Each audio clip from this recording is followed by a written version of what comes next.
Hello and welcome to the Gaggle Global Challenge, and if necessary, destroy media narratives. I'm George Szamuely. With me today, of course, is co-founder of the Gaggle, Peter Lavelle, and we wish everybody a happy new year. Today is the 31st of December. Already, some parts of the world have welcomed 2026 to the extent that you can ever welcome Yeah. a new year. What's that to welcome? But okay, yes, exactly. Good to see you. Right. And What but what took you so long? That's right. And next year there's going to be another one. So you can't stop it. Um, so I will be very interesting the response to the alleged attack on President Putin in Novgorod on Monday. It took place kind of it was kind of well, while we were doing the live stream, so it was kind of mid to afternoon our time, or late afternoon. But anyway, or at least the announcement, the attack came earlier, but the announcement by um, Foreign Minister Lavrov it came around at that time. Now there are a number of very unusual aspects of it. In the first place, the if we look at the time frame, it itself is very interesting because there was the meeting. We're talking. This is Sunday. Sunday we have the meeting between President Trump and President Zelensky at Mar-a-Lago. But before that, much to the surprise of the Ukrainians, Trump puts in a call to Putin. And they have a conversation. The Russians say it was about 1 hour, 15 minutes. Trump said it's 2.5 hours. Um, and then Trump hangs up and tells Putin, well, right, I'm going to have a meeting with Zelensky, and probably the Europeans are going to be joining in at some point, as is their wont. Yeah, the peanut gallery. Yeah. Yes, yes, with Stubb, Alexander Stubb will doubtless be taking part. And then afterward, I'm going to call you back and tell you about this meeting. So stay where you are. I'm going to call you back. So like, the reason I put that is that this is a very significant development. Stay where you are, because the attack came very shortly after the conclusion of the meeting, and when there was supposed to be the phone call. The phone call actually didn't take place, but the phone call did take place the following day on Monday, during which time Putin informed Trump about the attack. And so Trump then it was when he met, he talked to Netanyahu on Monday, and then he was indeed asked, because by then the story had broken about the attack. He was asked about it, of course, by the skeptical journalists who didn't believe it. So here then is, let's just look at what Trump said.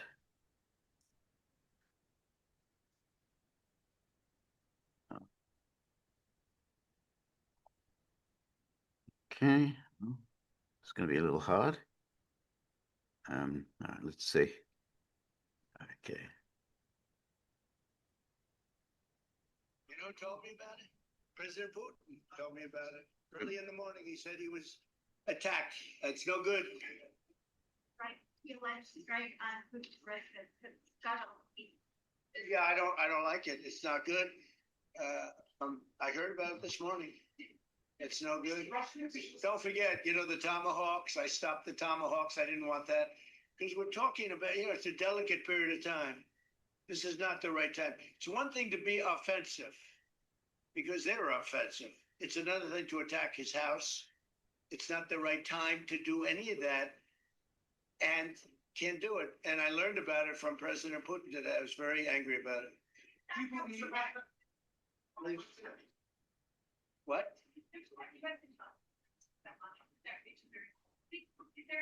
Well, it came. So here's a reporter asking for evidence. We want the evidence. And so here's then Trump's response. it came out, well, we'll find out. I mean, you're saying maybe the attack didn't take place. It's possible too, I guess. But President Putin told me this morning it did. All right. So, I'm sorry, George, if I could just interject real yes. quickly here. I'm very curious watching Trump being very angry about political leadership being attacked while he's standing next to Benjamin Netanyahu. Well, to be, yeah, I wonder what Netanyahu is saying. "Oh, we do that all the time." we do that all the time. Exactly. That's right. Now, so the response, as was to be predicted by the media, oh well, this is fake news, obviously a Russian false attack. Why would Zelensky do such a thing? Well, the answer is pretty obvious. He would do it because he wants to assassinate President Putin. I mean, that's why he do it. Why do you do it? Because he wants to kill him. That's why he would do it. Well, during his Christmas greeting to the Right. nation, he had hoped for the demise of the Russian president. Right. Exactly. And in a very vicious way. It was, he was, it wasn't, hoping for an accident. No, something that was very proactive, okay, and doing that. So, I mean, it's not as if it hasn't crossed his mind. But we don't know if even Zelensky was involved in We don't. this. We don't know. Absolutely, we don't. We We don't don't. know. We Okay. don't. We absolutely don't know. Um, I do think though that the whole sequence of events is significant. We don't. There's a lot we don't know. We obviously, Well, George, I think you already let the cat out of the bag. Wait. wait Yeah. there. Yeah. So And that this is it's for everyone to know. This is a compound that's way out of Moscow. It's a well, it would in the Stalin time it was called the Far Dacha. Okay, now this is a compound where Putin lives most of the time. right, Most of the time, he doesn't. Yes, the Kremlin's his. Okay, as Trump would say, it's his house. Okay, I right, love when he said that, his house. But no, Putin resides far, far outside of Moscow, and the security is there is a separate road. Only Kremlin cars are on it. There no other cars are on it. right, Okay, there's no traffic. Okay, right. when he's going home or coming back to the capital. So this is extremely well guarded. It reminds me that when I was in Sochi, and he likes to vacation in Sochi when it's very warm. I'm not an expert on ships, but there was a big ship, okay, not a boat, a ship, and it had the radars moving and all of that. I mean, they have very well and ready for anything. Right. Okay, so Right. we're told that That's it. all of Yeah. the missiles, drones were shot down. Now, there is always a reason to assassinate, Sure. because the what do you gain from assassination? Well, you're hoping that you'll induce chaos in your adversary's state, because who knows who's going to take over, who knows what the consequences are going to be, Well, just the instability of the it all. instability. There always, there's no obvious line of succession, and then there's going to be could well be a struggle for power, and there'll be all complete total chaos, complete collapse in the middle. It may not be, but when you're making a calculation, you think that's a possibility that could very well happen. And there's no question that Ukraine's backers, in particularly in Europe, would be very, very happy to see the demise of Putin. I mean, I think they would Absolutely. be breaking out the champagne if he were gone. So why would they do it? Of course, that's why they would do it. Well, also the reason why they would do it is that everything else they're doing isn't working. Yeah, Okay. right, So go up the escalation ladder. That's what George and I mean when we right, talk about the escalation ladder. Now, is that prudent? Is that a game changer? No, it's not. Okay. But this shows you the air of desperation they have. Yeah. I mean, come on. If you look at just a cursory review on one day, one news cycle. It's all Putin, Putin, Putin, Putin, Putin. That's all it is. Okay, right. and so that would be people would be very gratified. It would be a fool's errand. And you talked with Mark yesterday. We talked about this issue. I tend to agree with you. I think the reaction would be very harsh. Okay, but calculated. Calculate. Meaning, okay, all right, you have Pennsylvania Avenue, that's where the White House is. Well, it's Ulica Bankova. That's where the presidential palace is in Kiev. I think it would be flattened within minutes of something like this. Okay. Um, However, so I don't think they would go for obliteration of Ukraine as such. I mean, I think the no, Russian response would be measured. It's always, always measured. leadership. Yeah, yeah. But I don't think. Well, this is why if it's an assassination attempt, and since Russia now deems that as an act of state terrorism, if you do the same thing, that means you're committing state terrorism yourself. So I think that they wouldn't do that. I just don't think that they would, if you think it's wrong to assassinate the head of a state, then you can't very well go and say and do the same thing yourself and assassinate another head of state, because then, hey, I mean, where's your principle? So I don't think they Two would do. wrongs don't make a right. Yes. Yeah, exactly. Two wrongs don't make a right. So I don't think that's why I don't think they would do that. But what's interesting in all this, when they make these demands, we want to see the evidence. Give us the evidence. Give us the evidence. And then wait, but when you present the evidence, you don't believe it. I mean, it's a little game that you play. We want the evidence. Here's the evidence. I don't believe a word of it. Look, I'm Get some pretty more sure, evidence. Nah, I don't believe a word of it. my gut tells me, okay, the NSA sees everything. Okay. They would probably, Trump could make a quick call. Was there really an attack? Yeah, we saw it. We have a radar. We see everything from the sky. So, and why would the Russians make the claim? Exactly. There's no reason for it. What do they get? What's the upside they Right. get Right. out of it? They get nothing out of it. Though we've not, look at the spider web Right. attack. Okay, this is akin to this. This is asymmetrical, and it is supposed to flood the zone, take over the news cycle, and turbulence everywhere. Okay, Right. the spider web attack was more of an embarrassment on the part of Russia than any kind of Right. spectacular attack on the part of MI6 and the Ukrainians. Right. Okay. So, I mean, we already have a pattern, and Right. We the exactly. Ukrainians And make plenty of claims, and many of them have been we have a disproven. absolutely. Russians, they haven't done that.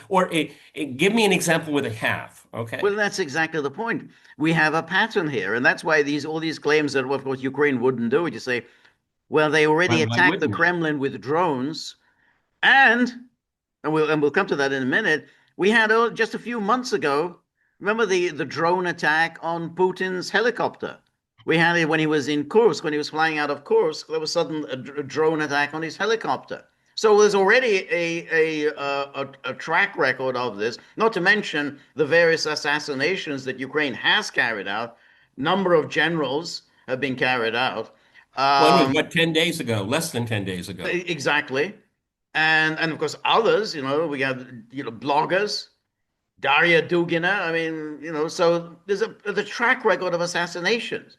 So you can say, the idea that they wouldn't do this, of course they would do it. And then, of course, when you look at the Western powers, it's an absolute creed with them that, well, we got an assassination. It's justifiable when you assassinate Hitler. Hitler, you can always assassinate Hitler. Assassinate him, and everything's, Okay. and the whole world smiles. So once you go down that path and say, well, it's always justifiable to assassinate Hitler. Putin is Hitler, therefore it's justifiable to assassinate Putin. If this assassination attempt had succeeded, the Western leaders would be, they wouldn't even conceal their glee. I mean, they wouldn't even bother to go through the motions of Yeah, pretending to be it's like sorry. Sikorsky tweeting about the destruction of Nord Stream. If the attack had succeeded, this would have been on steroids. Right. Okay, it would have been a competition who could be more gleeful. It would be hard to beat Sikorsky. Anyway, so today, anyway, the Russians did provide evidence, which of course was immediately dismissed. So like, well, we want the evidence. And so Well, here, see, before you you know, present that, George, uh, is anybody surprised watching this podcast when I think I can speak for George on this one here? Why should we continue listening to these people? Why should we even engage? You don't want it's bad faith. It's a bad faith engagement. I'm done with that. I'm really quite frustrated because no one has given us in this entire time any good arguments to argue about, to No, debate about. no. We're still waiting. We're still waiting. That's right. Exactly. Exactly. The best they do is they come out with these tweets saying, "Oh, Trump is a Russian asset. Trump is working for Putin." They still come out. People who are supposedly high up in the kind of journalistic, academic, think tank hierarchy. They just come out. Oh, Trump is a Russian asset. Because Trump came out with that statement. Oh well, obviously Trump believes the Russian claims, so Trump is obviously a Russian asset. George, would any of these people that you're thinking about, and I think I know exactly who you're thinking about, would they ever say that he's a puppet of Israel? No. No. Very good. That's a good point. No, no. Yeah, if you want to look at election meddling in 2016, 2020, 2024, it wasn't Russia. It was Israel was involved in it. They're involved in every election. They're involved in primaries. Right, right. Yeah. No, I think that's a very good point. Trump has never spoken as fulsomely about Putin as he did about Netanyahu the other day. I mean, well, it's just, he's the greatest man that ever lived type of rhetoric. He never does that. But no, no, nobody ever says, "Oh, he's an Israel asset." It's something that, again, before we jump into the next part, um, there was a big brouhaha over Trump saying that Putin wants to see a prosperous Ukraine. People lost their minds there. But if you gather your faculties and calm down, a little decaf coffee, it makes perfect sense that Trump actually does believe it because it is actually true. Because this character, Dmitriev, he's a key in all of this, and I think he's overlooked a lot. I think George has pointed it out. He's playing the American game when it comes to the media. He is a quasi troll in a way because he everything what he does is symmetrical to what the Americans do. Okay, and it's a unique ploy on the part of the Russians. I've always said Russians are very slow with public relations, but they get there eventually. Okay, and so he's doing the same thing and say, so Mr. President, once we get this Ukraine business out of the way, look at the opportunities that we can work on. Ukraine can be part of it too. Why can't everybody get a cut of the pie? Why can't we all prosper? I'm sure that's his spin, which I think there's a lot of truth to it as well. Okay, I mean that you can talk to Trump about multinational forces and economic zone, but you say, how about who's going to get what? Oh. Oh, I know just the guy that can help you with that. Oh, it's my son-in-law, by the way. No, this is the way he's looking at it. And I think that the Russian side has absorbed that. George, you've said this repeatedly, how he looks at the world. And so instead of just praising him and giving him a tongue bath, hey, how many bags of gold are we going to get out of this? That focuses his mind. Yep, yep. No, I absolutely agree with you. Absolutely. That is the role of Dmitriev I mean, he talks to Trump, but primarily he talks to Witkoff. Witkoff and Jared Kushner. And they're all talking the same language because they're all in the business of making money. I mean, that's their whole raison d'etre of their lives, making money. So they're all talking that way. How can we make money? How can we sign business deals? So other people, they're talking about war and peace and relationship between states, Democracy and yeah, yeah, blah, blah, like blah. Lavrov. That's the way Lavrov thinks. But Dmitry doesn't talk like that. He has business training. He went to Harvard. He went to Stanford. Went through the whole you know, business, academic background. So that's what he talks about. This is how we can make a lot of money. Hey, well, when we can build this tunnel, we'll call it the Trump Tunnel, and it's going to be there, for millennia. People are going to be referring to the Trump Tunnel. People have been dreaming of building this tunnel between Alaska Yeah, and Russia. the English Channel tunnel, that's chump change compared to what we're going to build. Okay. Yeah, absolutely. That's true. Anyway, this was the brief news conference today in the Ministry of Defense. It was in Russian, but there are subtitles here, so anyway, if you, so you can read the subtitles. Период с 28 по 29 декабря 2025 года киевский режим предпринял попытку террористической атаки с массированным применением беспилотных летательных аппаратов дальнего действия по резиденции президента Российской Федерации в Новгородской области. Около 19 часов 20 минут 28 декабря подразделением аэротехнических войск воздушно-космических сил был скрыт факт воздушной атаки с применением беспилотных летательных аппаратов самолетного типа, действующих на предельно малых высотах с территории Сумской и Черниговской областей Украины. Нанесение удара противником, как показано на представленной карте, осуществлялось по нескольким направлениям к резиденции президента России над территориями Брянской, Смоленской, Тверской и Новгородской областей с применением 91 беспилотного летательного аппарата. В ходе противовоздушного боя все украинские беспилотные летательные аппараты были уничтожены российскими силами и средствами противовоздушной обороны. Обращаю внимание на карту, где отмечены поражения украинских беспилотных летательных аппаратов. На территории Брянской области сбито 49 беспилотных летательных аппаратов. В период с 20 часов 27 минут до 21 часа 16 минут 28 декабря уничтожены 2 беспилотных летательных аппарата. С 23 часов 15 минут 28 декабря до 0 часов 7 минут 29 декабря сбито 17 беспилотных летательных аппаратов. С 0 часов 51 минуты до 1 часа 7 минут 29 декабря сбиты 3 беспилотных летательных аппарата. С 2 часов 5 минут до 3 часов 56 минут 29 декабря уничтожены 27 беспилотных летательных аппаратов.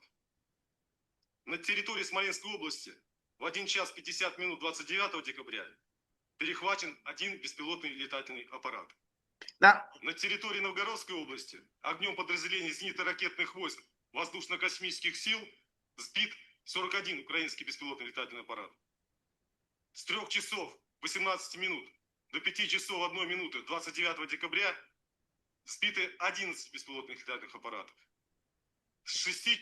notice this is a very detailed Well, presentation. I living here for so long, I was going to comment. I'm very, very used to this approach. It is very, very dry. It is only facts. There's no emotion. There's nothing. That's why when we look at these briefings, it's like it's actually designed.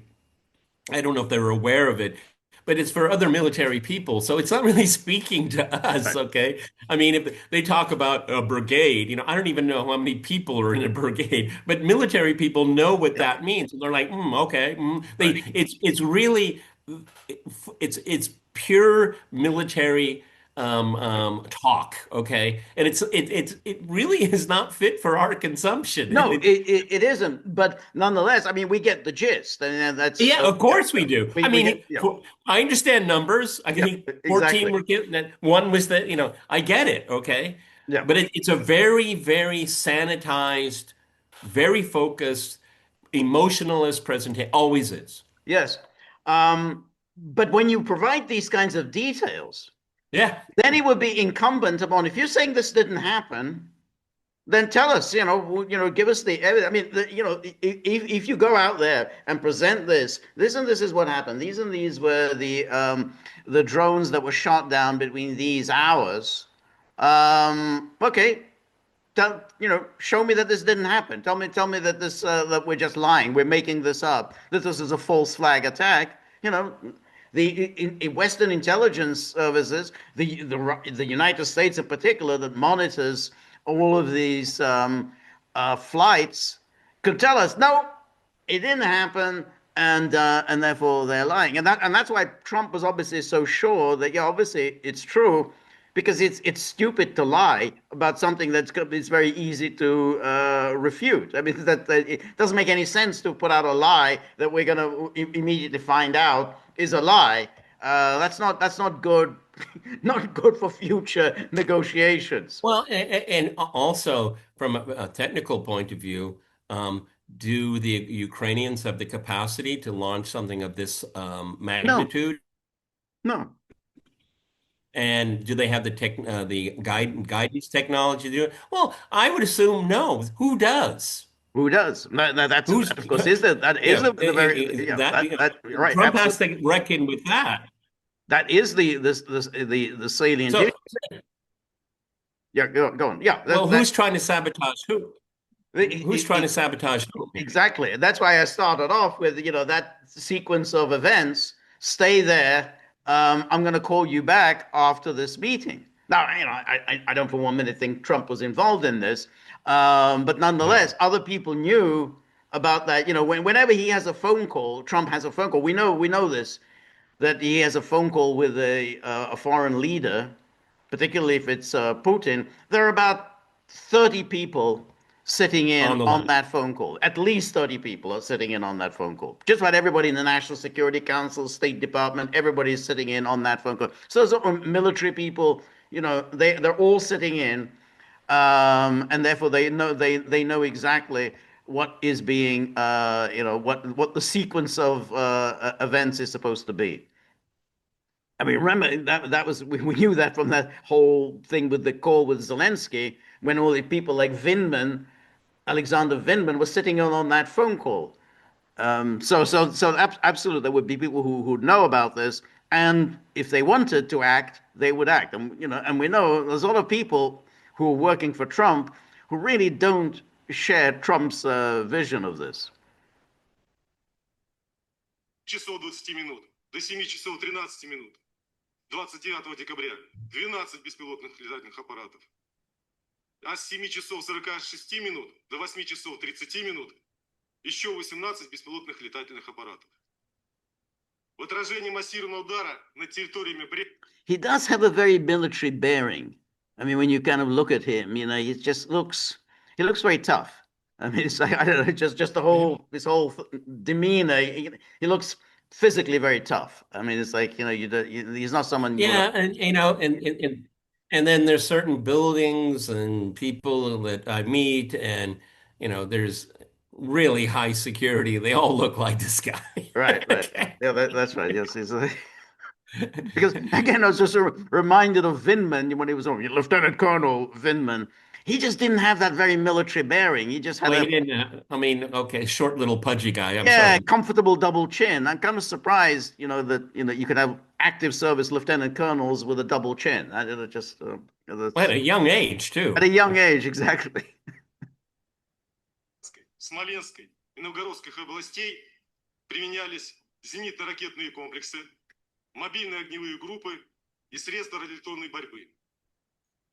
Построение удара, количество задействованных средств воздушного нападения и их действия с южного, юго-западного и западного направлений, непосредственно в район резиденции президента России в Новгородской области, однозначно подтверждает, что террористическая атака киевского режима была целенаправленной, тщательно спланированной и носила эшелонированный характер. В результате отражения террористической атаки киевского режима пострадавших и разрушений на территории Российской Федерации нет. Ущерба резиденции президента Российской Федерации не допущено. Боевые расчеты зенитно-ракетных комплексов, средств контроля воздушной обстановки радиотехнических войск, мобильных огневых групп, а также средств радиационной борьбы действовали слаженно, профессионально и эффективно, успешно выполнив боевую задачу. Войска противовоздушной обороны воздушно-космических сил продолжают нести боевую службу по защите воздушного пространства нашей страны. So what's interesting also that these were attacks, he said waves of attacks. So it wasn't just a one-off. It was a waves after wave of attacks on this target. And it's the idea that you can make this up is absurd. It's an absolute absurdity. Well, and That you would make you this have up. those that claim that it's incumbent upon them to produce evidence that it didn't happen. Okay, and Yes. This is just another stage of denial. Right. Okay. Right. And so there was another video that they released of, I think, some of the debris found. And here's the next video. В результате анализа сбития украинских беспилотников был обнаружен одна из модификаций Чеклун-В. Боевая часть данного беспилотника представляет собой фугасный заряд весом 6 килограмм. Данная фугасная часть начинена большим количеством поражающих элементов и предназначалась для поражения живой силы и гражданских объектов. В связи с попаданием в хвостовую часть данный беспилотный аппарат остался целым. Тот редкий уникальный случай, когда мы имеем не разорвавшуюся боевую часть, начиненную фугасными элементами массой 6 килограмм.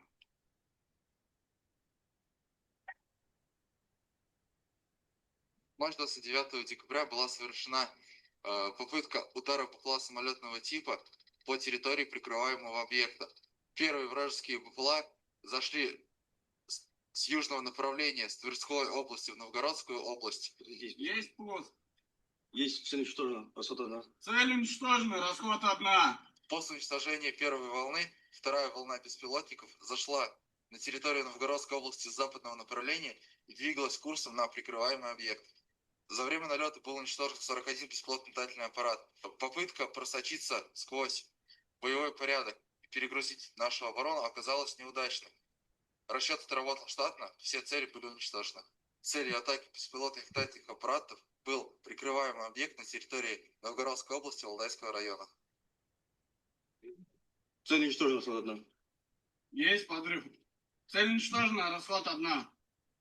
All right. So we can see the thrust of this, and I think what's interesting is first of all the demand for evidence. So here's some evidence, and there probably will be more evidence forthcoming. And of course, we have the immediate response.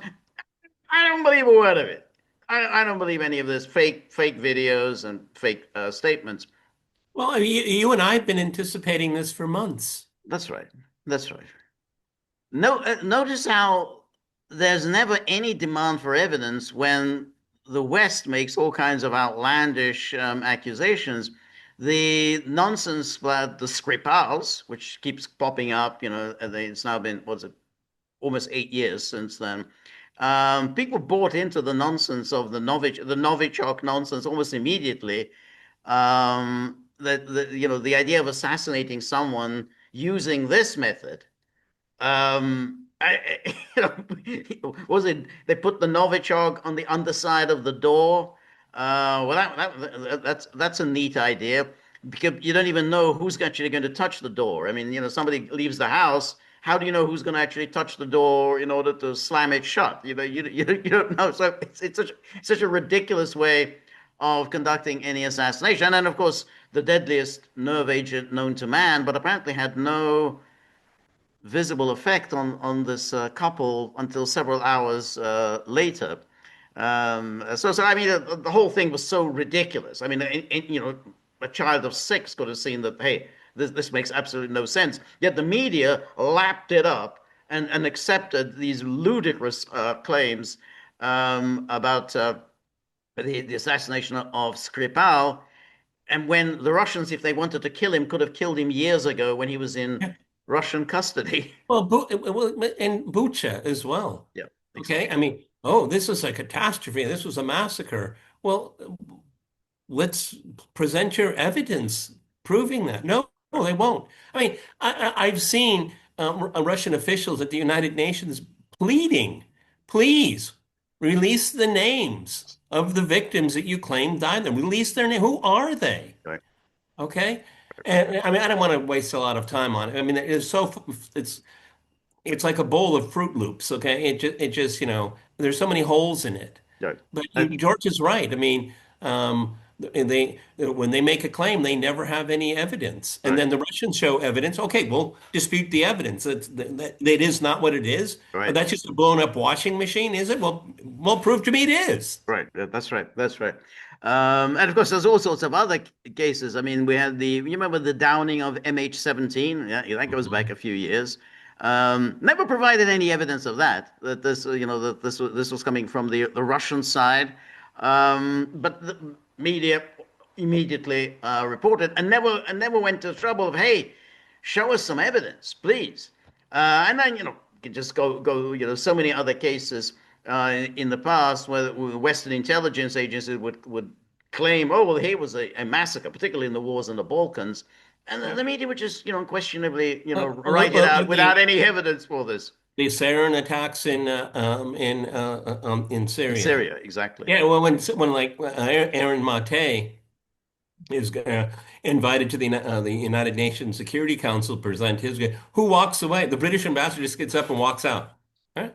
Yes, yes. The British, the British. Or when our hero, forever our hero George, when he would address the Security Council, I mean, he didn't. With the Western powers didn't even acknowledge that No, you were there. no, that was exactly. It was an amazing thing. It was just that first of all the British guy, because I remember he was just playing with his phone the whole time that I was speaking. He didn't even pretend to be listening. And then neither the British nor the French nor I can't remember whether the German was there even acknowledged that I had spoken. The others, the non-Western actually, said thank you for the presentation, but they didn't even do that. It just didn't happen. So, yes, when you said the British guy just walked out, yeah, Well, I don't that's know. I exactly. know you have a better temperament than I do. I would have said, "Oh, Mr. Representative from the UK, are you listening to me? Stop playing with your phone." Okay, be hilarious if somebody did that.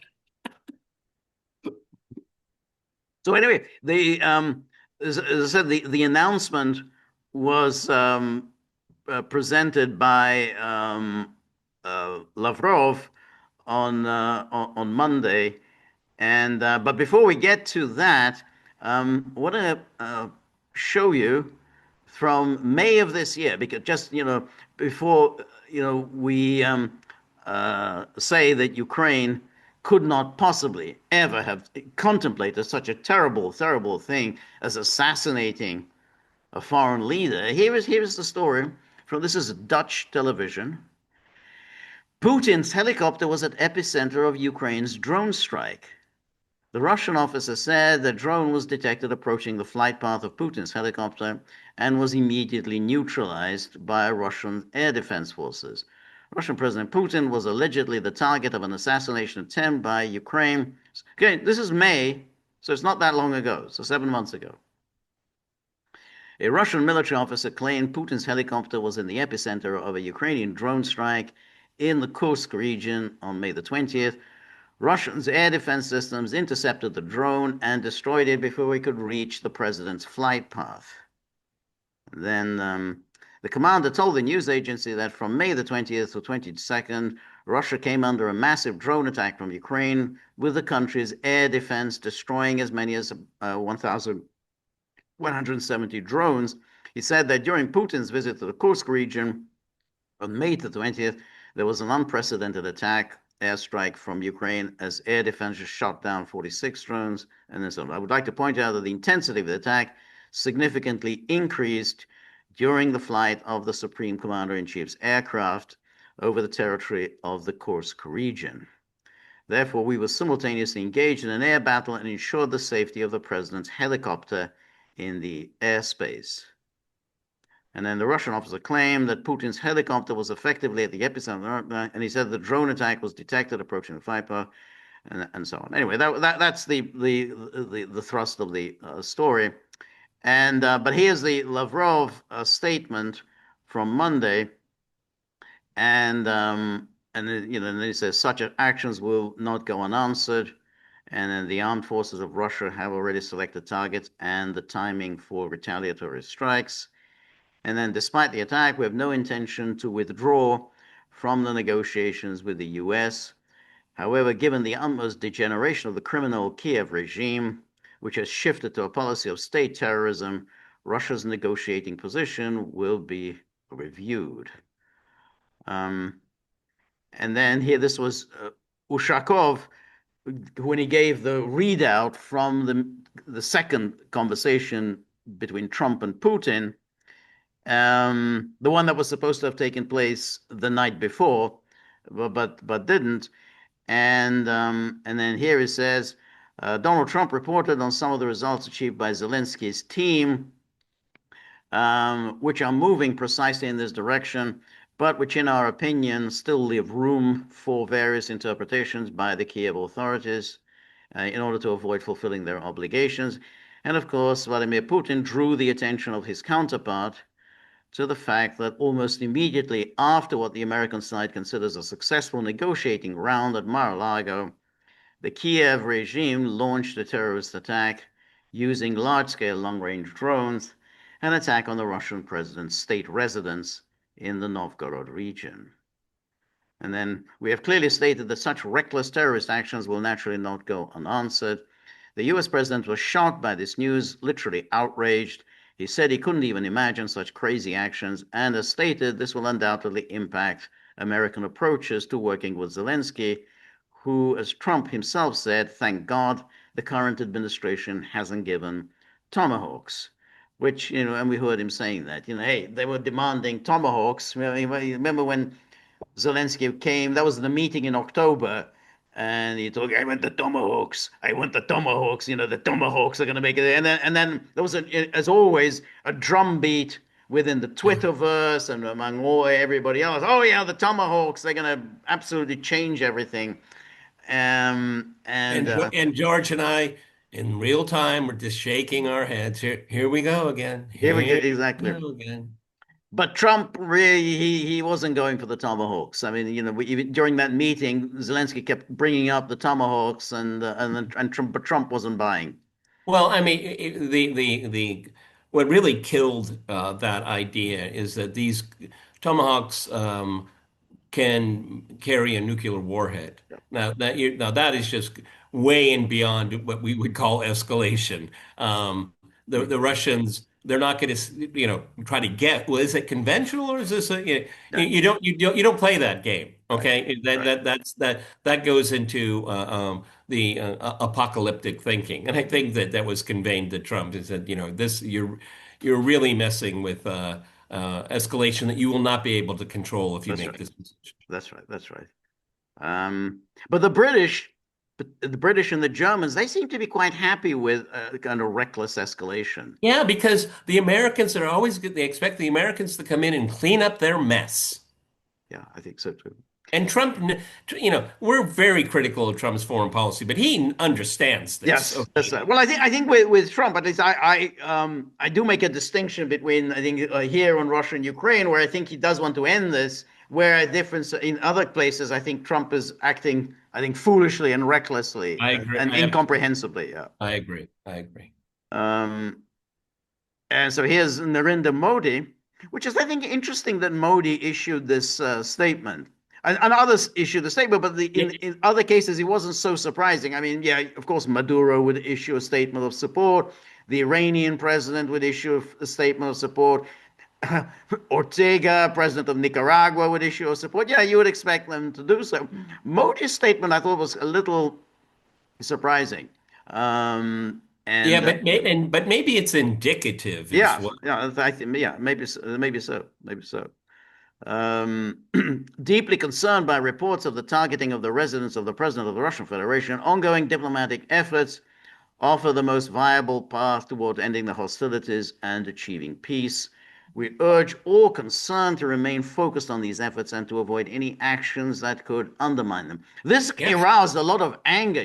This was fury at Modi for issuing this. Well, how dare an Indian guy stand up and say something normal? I mean, I always feel this. Okay, Right. Modi is coming. He's coming across, and that's why I said indicative. Right. Is that he is a mature, calm, global leader. He's of a great country, a very important country, and to have him come out with a comment like this shows balance and sobriety.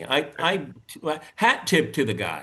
Right, right. Interestingly, the Pakistan prime minister also came out with a statement. So therefore, the Pakistan, we're on board as well.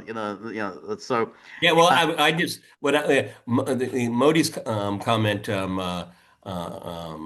I'm encouraged by it, but I was enthused and amused by Zelensky's reaction to it. Okay, exactly. he was furious. Furious, absolutely enraged, and of course everyone on Twitter sphere as well. And then here's Zelensky. Russia's at it again, using dangerous statements to undermine all achievements of our shared diplomatic efforts with President Trump's team. The alleged resident strike story is a complete fabrication intended to justify additional attacks against Ukraine. Russia doesn't need any It justification. doesn't need, yeah. I mean, this is why Okay. the story, the idea that this is Why do you get to say all the good things first? Okay. You keep going. but that's why this whole story. Oh, this is a fake, a false flag attack by Russia makes so little sense. Okay, why does Russia want to do it? Oh, they want to attack Ukraine, but they're already attacking Ukraine. They don't need any additional justification. I mean, it's like And everyone at any point in time, Russia could have easily destroyed Zelensky yes, himself, but they have not. they've not done And so. there's no evidence that he's even been targeted. I don't. He gets to travel all over the world at all times. Um, and anyway, so then here and then he goes, Ukraine does not take steps that can undermine diplomacy. Oh. This is the sort of the buzzword in this NATO land, diplomacy. They are not engaged in diplomacy. They are engaged in trying to rope Trump in to a major escalatory commitment in Ukraine. There's no diplomacy here. There's no Well, making who undermined diplomacy at Istanbul? Yeah, that's right. That's right. And then we have this foreign minister, Andrei Shibiha. Russian manipulations regarding the alleged attempt to attack Putin's residence are fabricated for only one reason: to create a pretext and false justification for Russia's further attacks against Ukraine. Again, it just makes no sense. It's like, well, they don't need that. Why you protest too much here? Yes. Okay. Yeah, exactly. And then says, then he says, first, Russia has already struck the Ukrainian government building this year, so you're now undermining your own case. So if Russia has already struck the Ukrainian government building this year, why do they need an additional pretext? Why do they have to manufacture a pretext to hit another Ukrainian government building? I mean, it doesn't make any sense. And then it says, second, Ukraine only strikes legitimate military targets in the Russian territory. Well, you have the case of Daria Dugina, which incidentally, and remember that New York Times story, that long story in the New York Times that we covered about how the CIA essentially set up the Ukrainian intelligence agencies, and they said, yeah, the Ukrainians assassinated Daria Dugina. We in the CIA, of course, had nothing to do with it. Hey, that wasn't us. We told them not to do these assassinations. They wouldn't listen to us. It had we didn't have anything to do. Our hands are clean. So that was so we only hit legitimate military targets. And then he says, third, Russia is the aggressor. Ukraine is the country that has been attacked and defends itself according to Article 51. And there can be no false equivalence between the aggressor and the country. Well, then why exactly? Why, when you say methinks that he doth protest too much, why are you sort of denying this? Why is it? Are you suggesting that you would never do it? If you say here, well, Russia is the aggressor, Ukraine is the country that has been attacked, and you've gone around killing Russian generals, why would you think that? Oh, heaven forbid that we would target the Russian president. Yeah, well, George, I mean, you can't prove a negative, and I hate being counterfactual, but the Ukrainians would have been overjoyed and taken responsibility if it had succeeded. Exactly. Okay. Exactly. That's exactly the point. And then he says, we urge the world to condemn provocative Russian statements aimed at derailing the constructive But it's peace. not. It hasn't, and it Exactly. couldn't. That's right. But you notice that the world has not condemned provocative Russian statements, so that therefore that hasn't even worked. And then here we have, the CNN, but Russia repeats disputed claims of Ukrainian drone But attack. what evidence would you accept? None. That's the point. None. None. There's nothing at all Russia can present that you would accept. And then until you get to the point of saying, well, in any case, he's a legitimate target. I mean, finally they'll say, okay, well, he's still a legitimate target. Yeah, they didn't do it. They would never do it. But finally you would accept, okay, they did do it, but he's a legitimate target. But he's still a legitimate target. Exactly. And then here, but I always love it when they do this amateur sleuthing. There have been no reports from residents of the area in the Novgorod region of northwestern Russia of drone activity at the time of the attack was alleged to have taken place. And you know this how? Have you spoken to everybody in the Novgorod region and that they didn't report it? You went through everybody's WhatsApp accounts, Telegram accounts. Is this Ivan from a little tiny village? This is CNN. What happened? Come on. I mean, how the hell do you know? You don't know what people are tweeting or writing on their Telegram accounts. Have you gone through everybody's accounts? Nor has any social media video been posted, which is unusual when a substantial attack is carried out from the Russian border. Have you been through everybody's social media accounts and you know that there've been no videos posted? You haven't done it. They just put these things in as if there's some serious scientific investigation going on here. Last Tuesday, if Ukraine had spoken with the Trump administration following Russia's claims, Zelensky told CNN, our negotiating team got in touch with the American team. They talked through the details, and we understand that it's fake. And of course, our partners could always use their tech to check that it was fake. So far, the Americans haven't said that it's fake,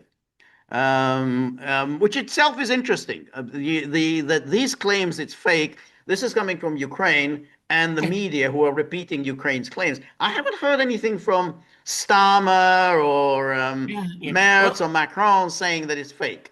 It's very curious that Zelensky takes a lot of liberties in speaking for the American administration. He does indeed. I'm kind of amazed about that. He does do an awful lot of speaking on behalf of the Americans. So he's saying now something along the lines of, "Oh, the Americans have committed to putting troops on the ground in Ukraine." Yeah, I saw that. Okay, everybody. George just mentioned that. That was a headline. You know what? I didn't even read the article. Why should I waste my time on that kind of dribble? Yeah. We go through I feel like we're on a treadmill. Right. Okay. Right. Exactly. So Zelensky says, that America is committing troops to Ukrainian soil. All right. I just considered the source. Exactly. but and here, the U.S. ambassador to NATO, Matthew Whitaker, that guy is so dumb. That guy is,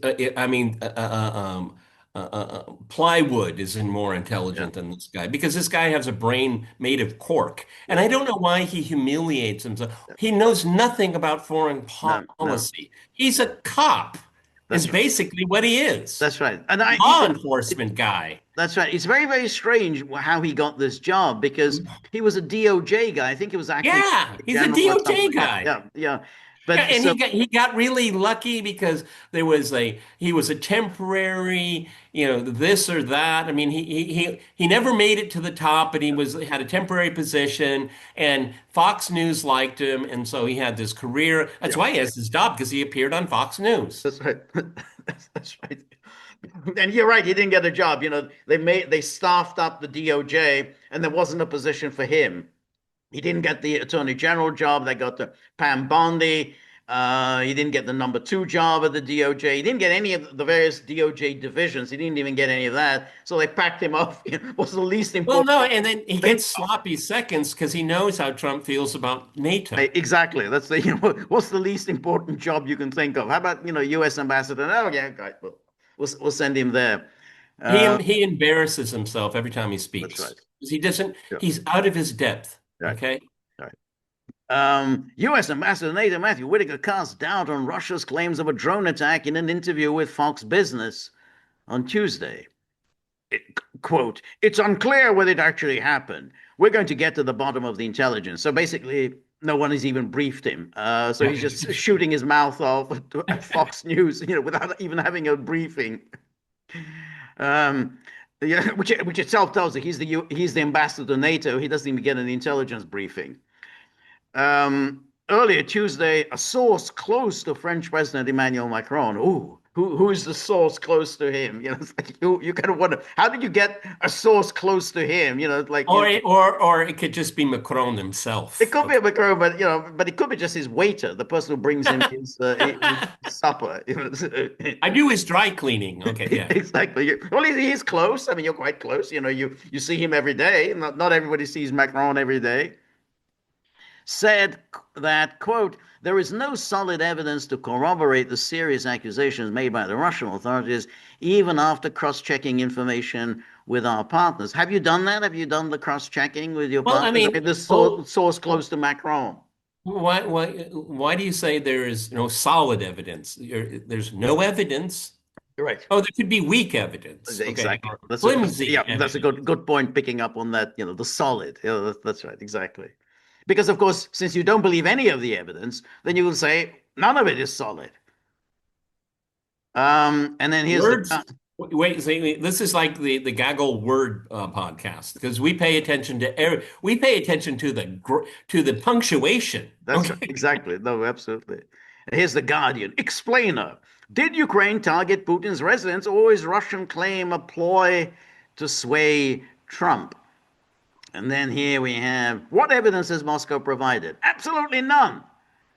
And on Tuesday, Putin's spokesperson Dmitry Peskov said that there would be none forthcoming. He didn't quite say that. I mean, he actually said, I don't need to provide you with evidence. In other words, I'm not under some obligation to you to provide evidence. We said what we've said. We're not answerable to you. So he says, I don't think there should be any evidence if such a massive drone attack is being carried out, which, thanks to the well-coordinated work of our air defense system, was shot down. And then, can Moscow be trusted? In a word, no. I like the way the Guardian sort of, it does its due diligence. They just lead you and lead you and lead you. Okay. Well, I mean, shouldn't it be up to the reader to decide these things? Why do No, you have it's never known, though. You have to guide the reader. The Kremlin and the defense ministry often make fantastical claims about the war in Ukraine. Okay, example? Example, exactly. No, Moscow still insists it never targets civilians in its drone and missile raids on Ukraine, despite regular evidence to the contrary. Well, it's not really. They say it never targets civilians. In other words, civilians may be hit. They've never denied that civilians are indeed killed. But then they say, just as the Americans say, it's collateral damage, or it may be because of the Ukrainian counter drone right. warfare, counter missile warfare. This is debris falling Yes, on buildings. exactly. I mean, again, George and I are not going to step into a lane where we don't belong, and I'm not a military person. But, I have seen countless images of infrastructure, including residential buildings. I mean, the Russians must be using really tiny bombs, Right. you know, shattering windows, maybe an apartment is destroyed. I Right. mean, I don't know anything about ordnance, but I mean, they must not be very powerful, Right. okay? Or George already gave the explanation, debris coming down. Debris hit exactly. Exactly. Um, and then it says Russian authorities have a long history of fictitious stories about Ukraine, Okay, stretching back. example. Yeah, I love this. It's like this sort of fictitious stories. You just sort of write it out. This is a news story. Stretching back to the 2014 annexation of Crimea, when Putin claimed Russian special forces annexing the peninsula were in fact local people. There were local people. They were based there. This was Russian forces were based in Sevastopol. And they were there under agreements made by the pre-coup regime. They were the internationally recognized Right. agreements, treaties. That's right. Does that mean the drone attack definitely didn't happen?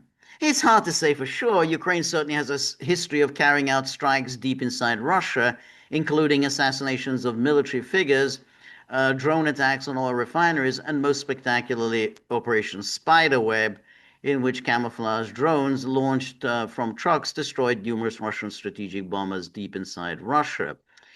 Well, assassination of military figures is always that's very dubious as a somehow a military target. I mean, yes, he's a general, but Yeah, blowing up his car, yeah. in somewhere in Moscow, that's not hitting a legitimate military No, target. that's again, I don't want to get into the thick of military theory here, but killing a general in a residential area, That's not a that's military target. terrorism. That's terror, absolutely, because you don't actually You're not supposed to target individuals according to the laws of war. I mean, the laws of war is securing a military objective. Killing a general doesn't secure you any military objective because the general will be replaced by another general. I mean, it's not going to change the military, outlook at all. I mean, only if you secure some military target do you change the military outlook. So that's why you don't go around assassinating generals on either side. No one has ever done that. I mean, World War II, no one targeted the generals of either side. You think, well, this is somehow going to affect the outcome of the war. It doesn't, because he's going to be replaced by some other general. So the Germans didn't target Patton, and the British or the Americans or the Russians didn't go around targeting, von Rundstedt and Heinz Guderian. I mean, what's the point of that? Anyway, so deep as that. Certainly, Putin's residence would be seen by Ukraine planners as a legitimate and tempting target. Oh, Why? Well, that kind of you're giving the game away there, aren't you? okay. Whoops. Whoops. I mean, so explain why it is a legitimate target. Well, I think what we come about is that it's much more than just simply a residence, a kind of personal residence. That's where a lot of command and control takes place. I mean, and we're going to come to that in a minute, because it's like where the president actually meets his advisors and where these military strategic decisions are actually taken. So it's not just, well, this is his home and this is his bedroom and his bathroom. I mean, this is actually a logistical center. But it's interesting they put in, certainly Putin's residence would be seen by Ukrainian planners as a legitimate and tempting target. Exactly. And I think that you gave the game away there. They absolutely would see it as a legitimate target, and they absolutely would do this. And as you said, Peter, if it had succeeded, there would be absolute celebrations and mutual backslapping over this. We did it. We did it. We humiliated the Russians. We pulled this off.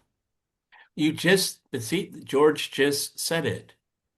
It would have been a propaganda victory of humiliation, Right. not changing the dynamics of this military conflict. I mean, other than if you provoke a crisis. But provoking a crisis, that's a dangerous game to play. You never know how it's going to play out.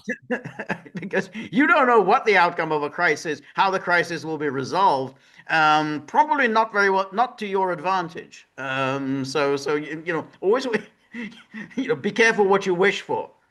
Yeah, because again, you have the law of unintended consequences. Now, if it has succeeded, I agree with George. The immediate political fallout is unclear here. Right. Okay, but there would be, obviously, depending on who would succeed or who would have power in the interim, Right. Of how to react to it. And so, so you kill a leader of a major country. So wouldn't you expect retaliation? Yeah. Okay. Yep.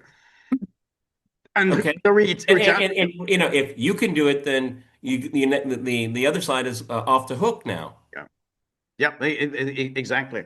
And the retaliation, we don't know what the retaliation would be, because suddenly you're not dealing with Putin anymore. You're going to be dealing with who knows who would take over. So Putin is very measured. He's a very phlegmatic sort of person. He doesn't get very agitated and so on. So, but his successor may be very different in temperament. And again, there could be an interim there where someone with control of the military would see apply military logic. We know that Putin is a very adroit politician. Okay, a lot of factors play. You have a general, like the guy we just saw, Sure. and he said this is demands a reaction and an Yes. equal one. And who knows? Yeah. Okay. No, absolutely. Um, then says making the move just a key point in negotiation with Trump would be an odd choice. However, no, I don't see it as an odd choice at all. I think it would, from their point of view, I'd see it as exactly the choice that they would make. If it's a false claim, what's the goal? Oh, that's a good question. So please answer. There are a couple of possibilities. Zelensky has claimed the accusation is a cover story to allow Moscow to strike government buildings in Kiev, especially as Lavrov has said retaliatory targets have already been selected. But as the last 4 years show, Moscow does not really require cover stories to hit all kinds of targets in Ukraine. Exactly. So that theory, goes out of the No, window. no, no lies detected. Exactly. A more likely scenario would be that Putin, well aware of the theory that Trump is often swayed by the last person he spoke with, was wary of Zelensky's in-person visit to Mar-a-Lago and what might be achieved in the talks. Well, why would he? We anticipated exactly what would be achieved, absolutely nothing. So if we are able to to discern this, I doubt whether the Russians would get this wrong. He's not going to get anything. He's going to go there. He's going to make all sorts of demands for security guarantees and the rest, tomahawks and the rest, and Trump isn't going to buy it. So the whole idea that there was anything was likely to be achieved was nonsensical. And indeed, the way Trump played it was he clearly, was precisely to indicate to Putin that, hey, we're not really kind of ganging up against you with Zelensky. So, don't feel that you're being excluded from this. So that's why he Yeah, said, but we're going to have a conversation with you before the meeting and we'll have one after the meeting. see, this is what makes it so insidious because um, I, I have to be dissuaded from thinking this way is that Western military intelligence and technology was involved in this. I don't believe Trump was aware of it. But Yep. see, that's just the point, Right. George, is that, what is Trump's role in all of this? See, and I think this is something that's already early on, is that, Trump may have the best of intentions. Let's assume he does. But does he have the power? No, And I think so that's a very good question. and it's very what this does is if it had succeeded or had failed, this is one of the interesting things is that Trump still looks very weak. No, I agree. I agree. I think in this case, I agree with you. I think somehow the Western military intelligence was involved, whether it was the British, whether it was the Americans, they were clearly involved. I don't think for one moment they would have informed Trump that they intended to do this, because Trump would have said no. This is you're playing with fire here. This is very dangerous. Yeah, but what does that tell us about him as a Right. leader? Yeah, well, that's right. That's right. It's not good. I mean, the president is all intelligence services would have to know they need to tell the leader what they intend to do. They can't just simply go off and start playing dangerous games without telling the leader. So if they do that, then essentially they're not afraid of the leader. That's Yeah. that's not good. People who play with matches and with guns, they should be afraid of the commander in chief. And then, so then by accusing the Ukrainians of escalation, both publicly and to Trump on the phone, Putin may have been hoping to change the calculus in the U.S. presidency. It doesn't change anything. I mean, this is so stupid. Why would the Russians be thinking along these lines when it hasn't? That hasn't happened. And therefore they wouldn't be thinking of going through this whole elaborate exercise for, maybe, perhaps, this might happen and that. It's nonsense. This, oh, may have been hoping to change the calculus. There's no change. No one changes the calculus. Anyway, he was Reuters, the usual, what do we know? And then he says Russia accused Ukraine in 2023 of attacking the Kremlin with drones in what it said was an attempt to assassinate Putin. Ukraine denied any involvement in the incident and accused Russia of manufacturing a pretext for an escalation of the war. The New York Times later reported that U.S. intelligence agencies believed Ukraine's security services were behind the attack, but that it was unclear whether Zelensky or his top officials were aware of the operation. Some officials believe Zelensky was not aware. So they bring this up. So yeah, Ukraine denied it was involved, but then when the New York Times weighs in, yeah, I think the Ukrainians were involved. And then that attack on the Okay, Kremlin was an assassination attempt. Well, yeah, but Zelensky probably didn't know about it.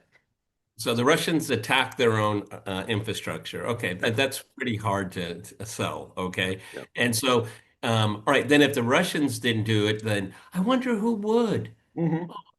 Oh, who possibly could be do? Come on, you did Yep. stop treating us like children. Right. Exactly. If you're going to do a false flag attack, then you have to act right away on the false flag attack. That's the way it's always happened. Hey, we have this attack. Boom, we're ready to move. Within hours. And that's always been the case. Whenever somebody's looking to start a war, then you create a false, like Germany with Poland. You kind of create a false flag. Oh, Poland tried to attack us. Boom, you're ready to go right away. Yeah. I mean that there's no other point to doing a false flag attack unless you're ready to go immediately. And then here's the Moscow Times, of course. Russian military reveals more details of alleged drone attack on, and then they talk about this briefing that we watched earlier. And here they also provided the map that we saw. And then the defense ministry briefing is unlikely to dispel accusations from Ukrainian officials that Russia's claim of attack on Putin's residence was fabricated and possibly an attempt to drive a wedge between the Trump administration and Kiev at a critical moment for peace talks. No peace or no wedge. What drives a wedge? Well, what's going to drive a wedge is when Zelensky purports to speak on behalf of Trump. When you tell the world that Trump has agreed to this, this, and this, like he's agreed to security guarantees or he's agreed to deploy American troops in Ukraine, that's more like to drive a wedge between Trump and Zelensky. I mean, I think and that was, and this is something that Zelensky does a lot. And anyway, it said that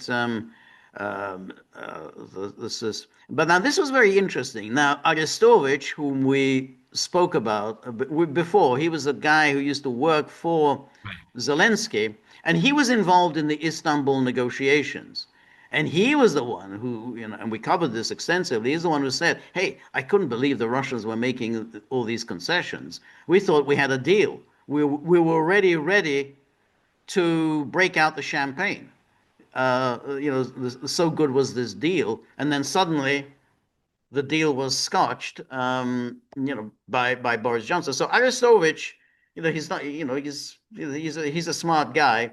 So, and obviously doesn't think much of Zelensky. And I guess he's aspiring to be president of Ukraine.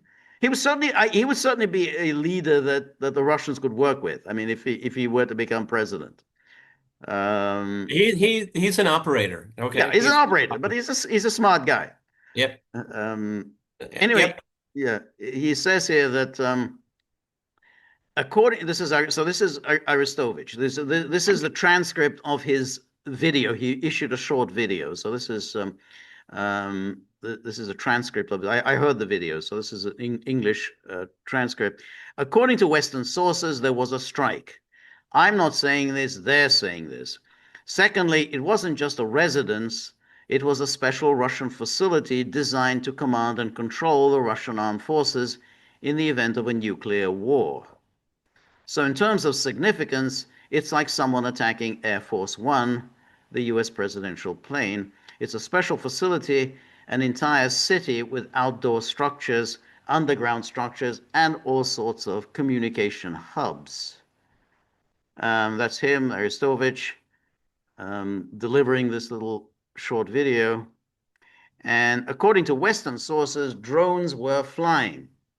90 or 91, no one knows, but they were most likely targeting the communication hubs. They're verifying this information. Frankly, they didn't reach their destination, but there was a strike. Why are Russians so outraged?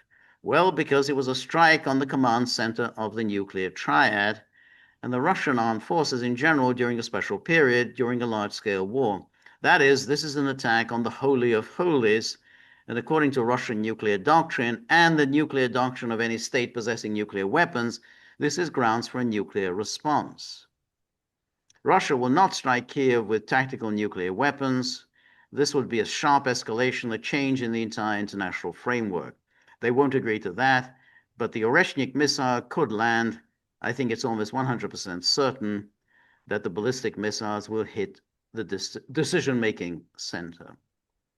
I would, again, when you have machine translations from Russian into English, the article is always a tricky one. Yeah, So ballistic missiles will hit a decision-making center or the. Let's say the decision. Yeah, we don't know what do you Yeah. mean by that exactly. Yeah, Yeah. no, that's a good point.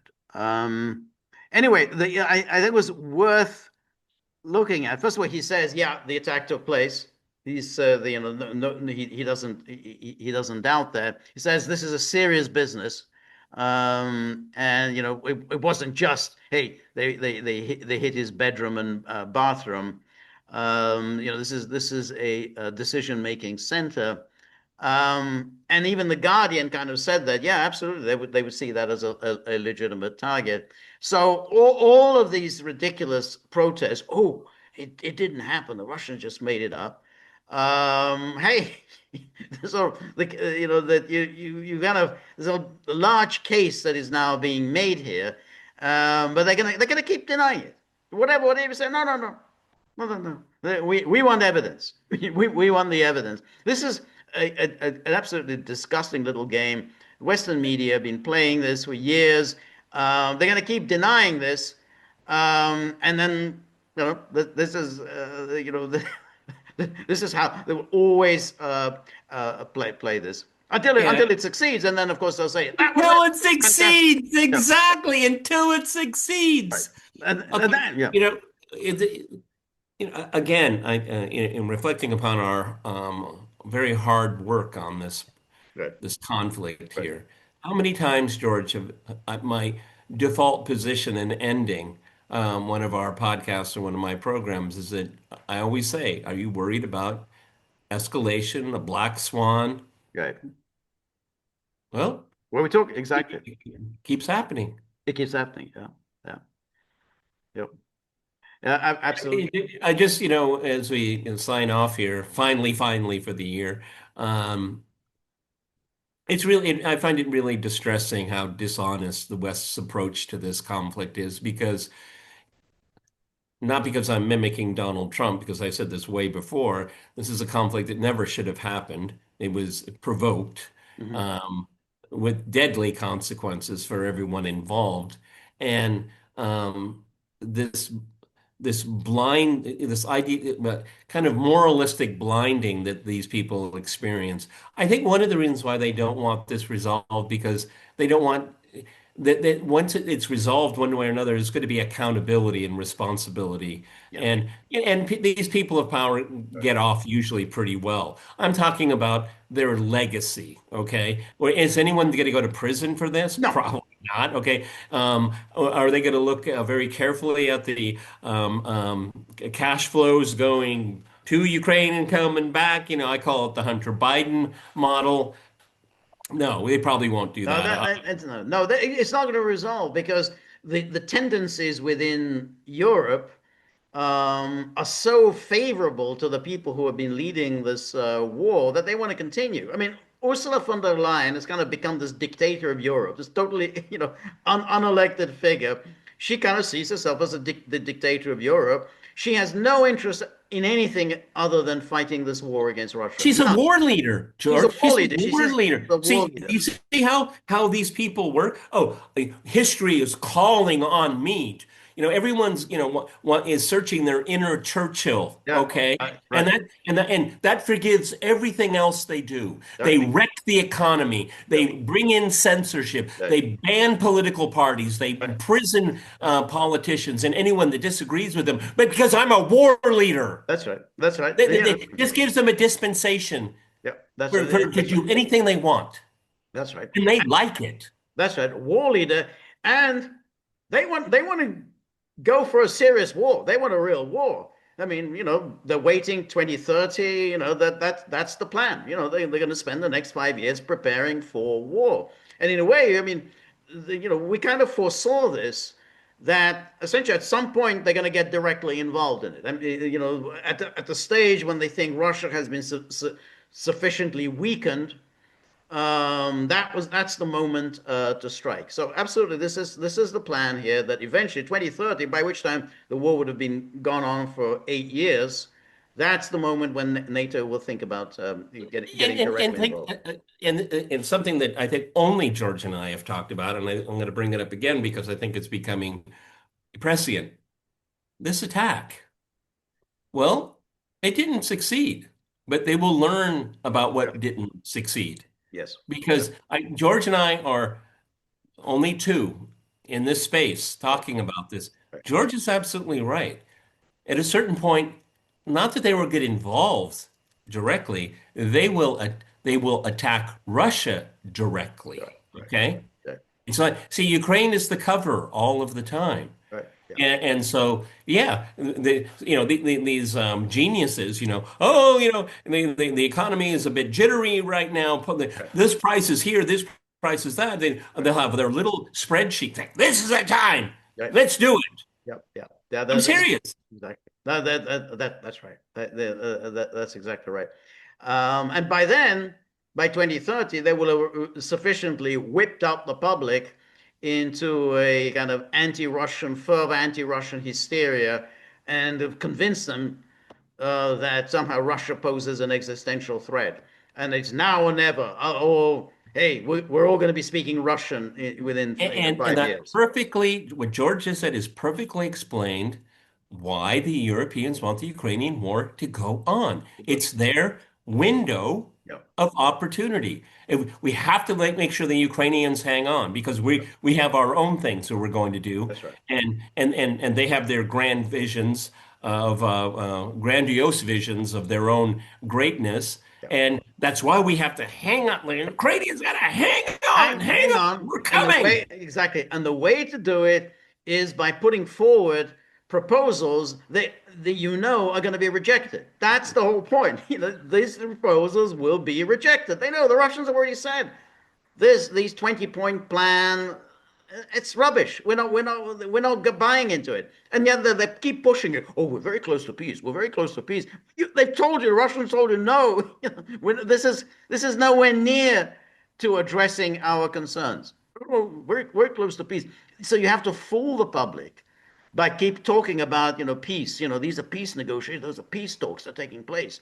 No, you essentially you're fooling the people into thinking that somehow you're serious about peace, when in reality you want to guarantee that the war continues. And that's this very devious plan that NATO and Ukraine, Zelensky is going along with it, but essentially a very devious, very deceitful operation on the part of NATO. Yeah, and that's the only way for Zelensky to stay in power. Right. Okay, okay, and it's martial law, martial law. He will be in power Yeah. as long as the conflict goes on. Once it's over, well, that's a very different story. So let's not end it. Right. Okay. That's right. And I tell you, they're not going to allow Arestovich to take over. I mean, the sooner they're going to kill Arestovich before he becomes president. So, Well, I mean, I'm glad you brought this up. That didn't come out well. The planners behind this, the Russians will figure out who did it, yeah, and they are dead men walking. They are dead men walking. This is state terrorism. It's not going to be forgotten. Okay? It might take a long time, but they will be found and they will be dealt with. See, when you go over the line, you go over the line going into terrorism, the usual rules don't apply. Should they? Well, you could make an argument for it. I'd be willing to listen, Okay. but it doesn't happen that way. Right. Right. It doesn't happen. You are involved in the intentional attack on civilians, Yeah.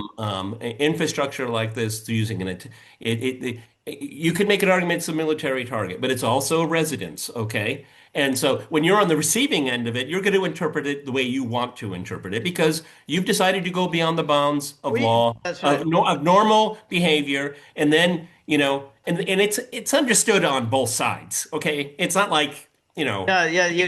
they're going to give me leniency on this. No, no, No, but it doesn't work the that thing way. is also, and what's important is that when you do this, when you if it had succeeded and they would have killed Putin, that is absolutely guaranteed that the war continues. Absolute guarantee, because whoever takes over, he's not going to say, well, hey, they killed my predecessor. I think it's time to sue for peace. That's not going to happen. Whoever takes over is going to really take much harsher measures. And so this is an act of absolute provocation. It's like what's likely to enrage the Russian leadership, the most. Yeah, take out their leader. I mean, that's guaranteed. You take out the leader, you've got a serious war escalation on your hands. And the way political calculus works, anyone that would follow the Russian president would need to legitimize his power in the eyes of the Yeah, public, and revenge would be the easiest thing to do, yeah, exactly. and escalation would be the easiest thing to do to consolidate power and legitimacy. Right, exactly. Okay. I mean, Because I don't know where, the Ukrainians get it. Are they innately this way, or is it they've gone to a couple of summer camps with the MI6? Okay, but when you're going into this area of terrorist acts, it shows desperation. And as I said, when you walk outside of that, beyond that line, you put a target on your head for the rest of your life. right, well, You will be looking over your shoulder forever. Okay? right. But the thing that I mean, if you succeed, whoever is the leader, whoever takes over, they assassinated our leader. What does that mean? It doesn't matter about the personality, whether it's Putin or anybody else. You have hit the state. You have attacked the state at its core by taking out the head of state. So that's why would be a very serious step because this was a direct attack on the state. So irrespective, whether it's Putin, Yeltsin, whoever would have been in charge there, that would have been taken as an extremely serious step. And whoever was behind this, they would know that this is an extremely serious step, and that there's an escalation is guaranteed. And then there are people who really want this a very serious war on their hands. That's why I think it tends to be the British, obviously prime suspects. Maybe Germans, whatever, and there's the characters around in the United States. Lot of lot of bad guys are within the Trump administration. So I think there are a number of suspects, but there's no question this was a targeted assassination with a view to escalation. Absolutely. And we're talking about this now on the last day of 2025. It doesn't, I'm absolutely convinced that this will continue. Yeah, This is not going to change. That they will try to find another way. Okay. yeah, That's why, when we start, the new year's, if it's something new. Okay, well, the calendar's new, but nothing else nothing is. else is new. Yeah, Nothing else is. yeah, exactly. Okay. Yeah. And I would like to part before we give a New Year's greetings. George, what do you bet? Okay, and not a lot of money. Okay, a gentleman's bet. What is the possibility that you and I will be talking about this 1 year from today? I think the possibility is very high. This is a this one. I would say that I would absolutely take that bet. I Okay. think 1 year from now, I think we will be indeed talking about this. I don't think this is coming to an end anytime soon. All right. Um, Unfortunately, we have to end this year. It's been a lot of fun, George. I've really enjoyed it. We've had, I don't know how many thousands of hours we've accumulated now. We're 2000 what now? this is, yeah, we're getting into 2026. So since February 2022, we have, yeah, it could be, I don't know how many hours. It could be, get AI to calculate this. Yeah, it could well be something along the lines of several thousand hours. Alrighty, alrighty. All right. On that note, I want to wish George a happy new year, all of Thank you. our Same to viewers. you, Peter. Happy New Year. Okay. And you're you're And you're going to meet. Yeah, you're going to be 2 hours before I do. So you'll be greeting well, 2026. how do I spend New Year's? I'm going to totally disappoint everybody. I have a long-standing tradition. I stay home with my boys, my dogs, because they don't like the fireworks. In about 1 hour, a little bit more than 1 hour, in my area, there'll be fireworks for the kids, okay, in my apartment complex. And then all through the night and until tw midnight, there's the citywide, and it's big, okay? They love New Year's here.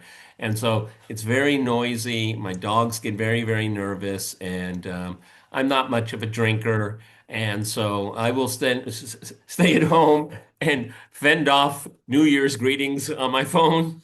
And I wake up at 5 o'clock in the morning. I walk the dogs.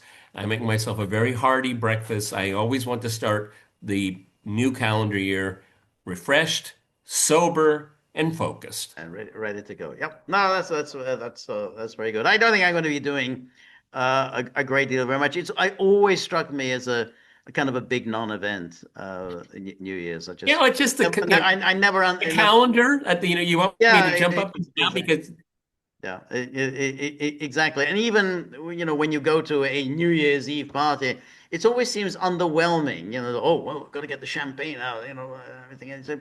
And toast what? Oh, Happy New Year. And I don't, why? I mean, what is it? Tomorrow's going to be January the 1st. Okay. Comes around every year. I mean, I don't know, just it's don't, not don't, like don't see it. it's unintended, it's unplanned, okay? Yeah, yeah, yeah. So, All right, Happy everybody. New Year, all gagglers. Happy New Year, Peter. And we're going to be back. Yeah, yeah, yeah, yeah, yeah, yeah, but there's the tip jar. Yes, yes, exactly. The tip jar situation. The dog saying, "Yeah, we don't care very much for all the New Year festivities."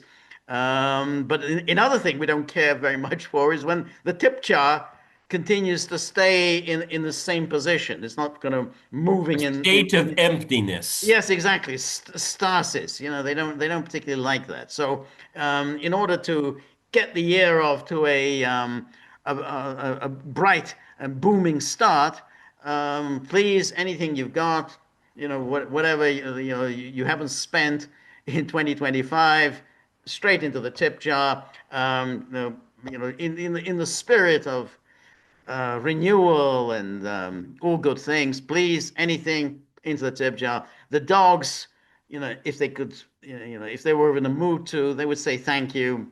They often don't, but so I'll say thank you on their behalf. We're very grateful for all of your help, friendship, and support. The more you're able to donate, the more of these videos we can make, the more we can improve the technology, and above all, maybe the dogs will be in a better mood in 2026. So remember, if you like the gaggle, please like, share, and subscribe. See you soon.